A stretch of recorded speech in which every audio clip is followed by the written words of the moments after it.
بسم اللہ الرحمن الرحیم۔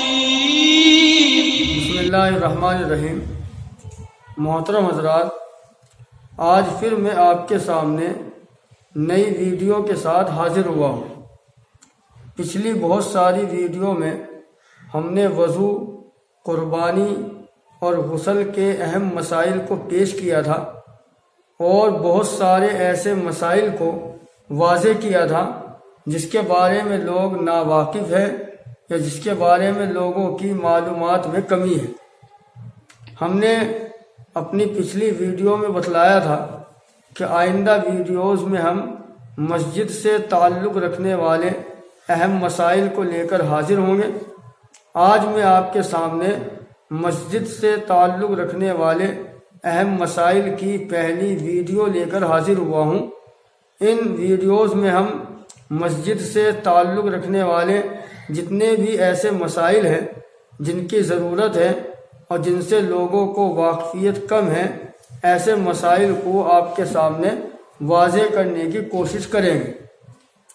پہلا مسئلہ یہ ہے کہ مسجد بنانے کی فضیلت کیا ہے۔ جو لوگ مسجد بناتے ہیں، مسجد بنانے میں حصہ لیتے ہیں اور مسجد کی تعمیر کرتے ہیں، کیا ایسے لوگوں کو اللہ کے یہاں ثواب ملتا ہے؟ قرآن و حدیث میں اس کی فضیلت کے بارے میں کیا بیان کیا گیا ہے؟ اس مسئلے کا جواب یہ ہے کہ مسجد اللہ کا گھر ہے۔ مسجد بنانے کی بہت ساری فضیلتیں قرآن میں اور احادیث کے اندر موجود ہیں۔ اللہ نے قرآن پاک کے اندر فرمایا، انما یعمر مساجد اللہ من آمن باللہ والیوم الآخر، کہ یقیناً اللہ کی مسجدوں کو، اللہ کے گھروں کو وہی لوگ آباد کرتے ہیں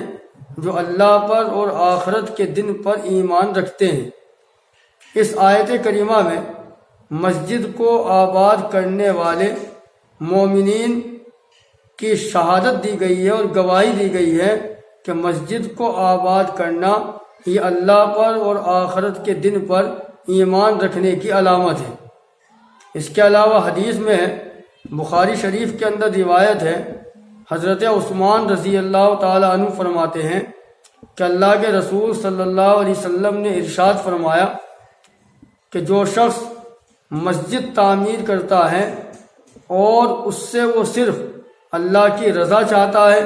یعنی اس کا مقصد صرف اللہ کو راضی کرنا ہے، تو اللہ تعالیٰ اس کے لیے جنت میں ایک شاندار محل تعمیر فرما دیتے ہیں۔ اسی طریقے سے ابن ماجہ میں حضرت ابو ہریرہ رضی اللہ تعالیٰ عنہ کی روایت ہے۔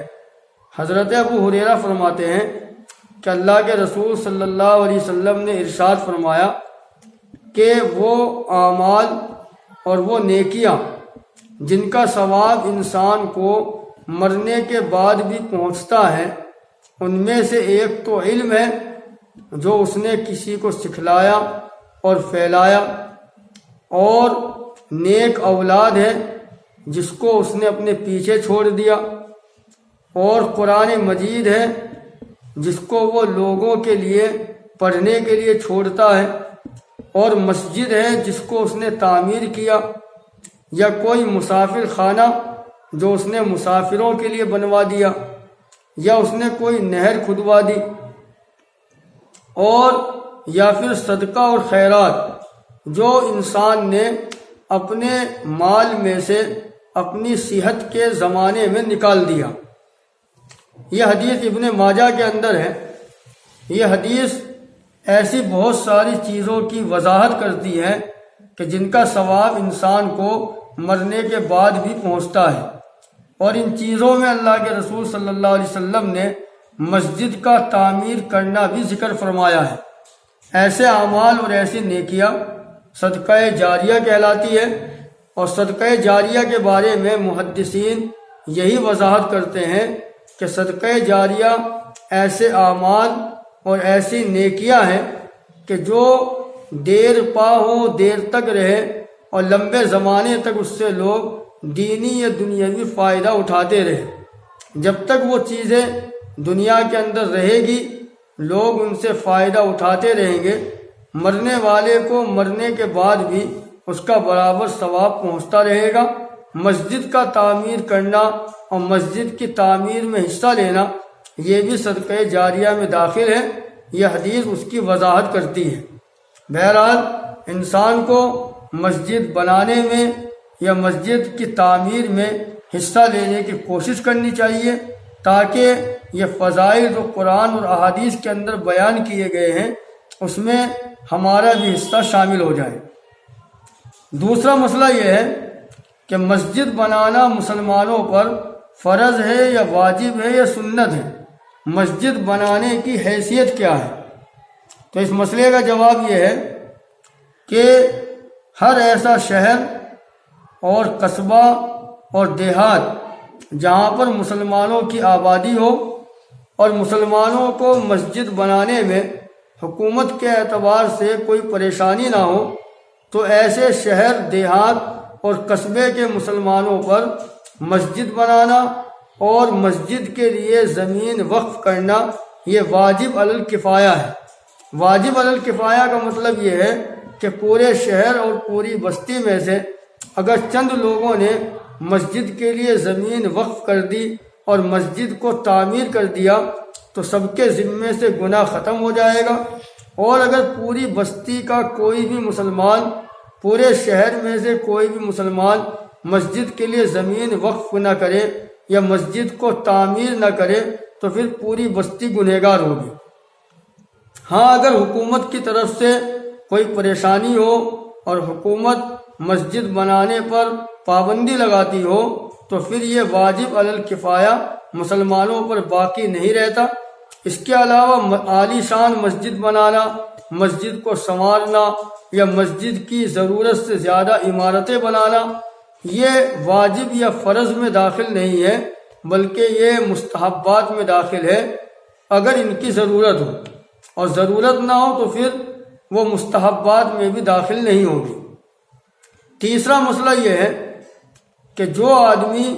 سود کا کاروبار کرتا ہے اور اس کے پاس سود کے کاروبار کے علاوہ کوئی پیسہ نہیں ہے،